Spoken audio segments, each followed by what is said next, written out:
Thanks again for tuning in to another video here, and thanks for leaving your comments on previous videos as well. Now for this time, I'd like to share this clip of Father Iannuzzi on voids in our souls. Listen to this. In Louise's writings, the term void that I began to address signifies this spiritual place within our soul that was in Adam's soul, in Eve's soul, in Mary's soul, in Jesus' soul, in all souls of all rational creatures. There is a void.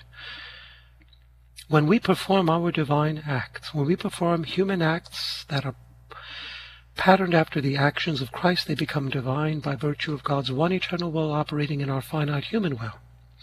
And the more we repeat our actions in God's divine will in this way, the more we fill this void. The term void in Louise's text signifies a spiritual place within our soul that God placed within us at the moment of conception, and that we are to fill with the divine acts of all human generations that Christ contained in his soul, and with the acts of all creatures. This is something Adam failed to accomplish when he committed original sin, and Eve failed to accomplish when she cooperated in that original sin as well. Now this void is expressed in different ways in Louise's writings. It is referred to, as I mentioned earlier, a great void. That's mentioned in volume 15. It's also referred to as an invisible void. This is found in volume 35, December 21st, 1928. And it is referred to as voids in the plural. This is found in volume 4, September 4th, 1901. And let us now analyze these expressions, okay? I already mentioned the great void in Adam's soul, in our soul, and the invisible void that God placed within us at the moment we were conceived, and that we are to fill with actions patterned after those of Christ. All right? Now, what about the expression voids? Voids, Jesus refers to in relation to creation. Creation of the cosmos, for example. Also, it refers to a series of empty caverns, spiritual caverns in the soul, that we are called to fill by remaining united to Jesus' divine life. Right? Now this is referred to, divine life is filling these caverns is mentioned in volume 5, November 18th, 1904, or spiritual voids that are being filled with Jesus' divine life, because it is Christ who is operating in us when we are doing our divine acts. The Father is operating in our will, the Son in our intellect, the Spirit in our memory. Thereby, it is God who fills these voids through our consent or cooperation with God's operation in us. God progressively expands and enlarges our souls as we perform divine acts. The filling of the voids in our souls leads to the expansion of the soul itself. As we fill these voids, the soul increases. Now, this is novel to many of us because we never, in our catechism, spoke of the soul's propensity, the soul's ability to expand or grow or increase or enlarge. And yet, Jesus addresses this in Louise's text. Take, for example, volume 17, May 10th, 1925. Louisa relates, I was saying to my Jesus, tell me, my love, what is this void that comes before my mind when I fuse myself in your most holy will?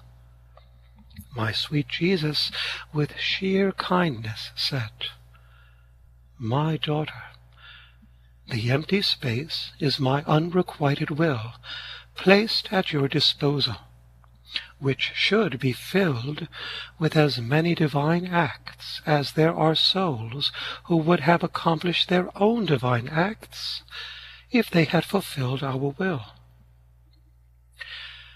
This is why we call you to a special mission, so that this void may be returned and filled with all that which others should have given us.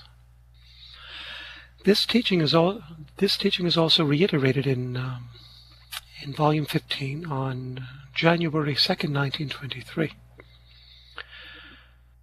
If God empowered Adam to fill the void of his soul that he placed within him at creation, well, it means that man allows God to progressively fill this void and expand it through his union with God's divine life of the Son, with the divine life of the Son of God. Remember, God is filling the voids in our soul and thereby expanding our souls to contain more of his divine life.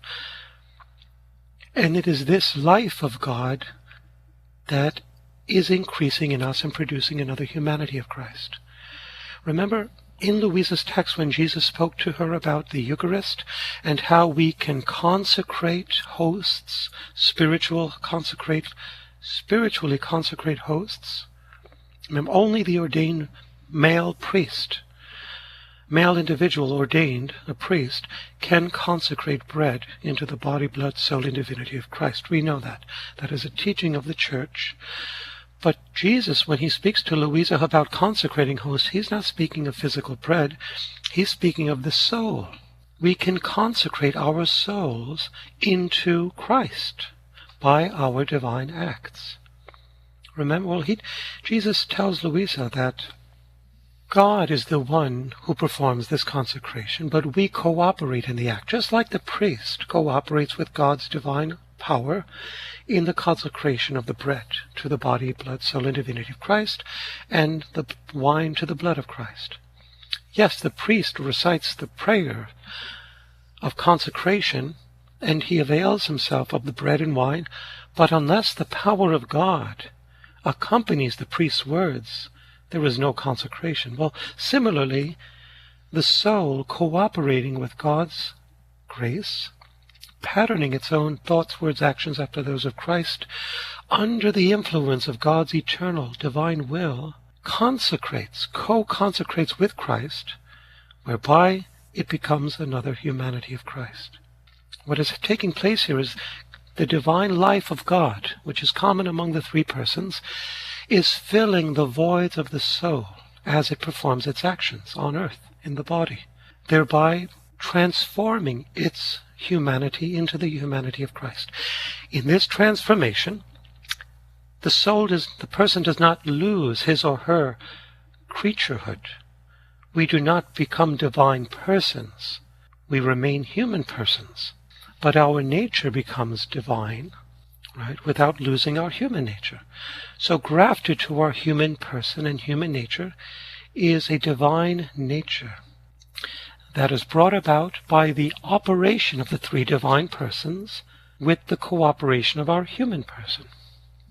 It's a little theology of what goes on when we perform divine acts. And so that is all for the video this time. I hope all of you have learned a lot from this one. And if I made any mistakes with the subtitles, please let me know in the comments below. Until the next one, thanks again for listening, and may God bless you.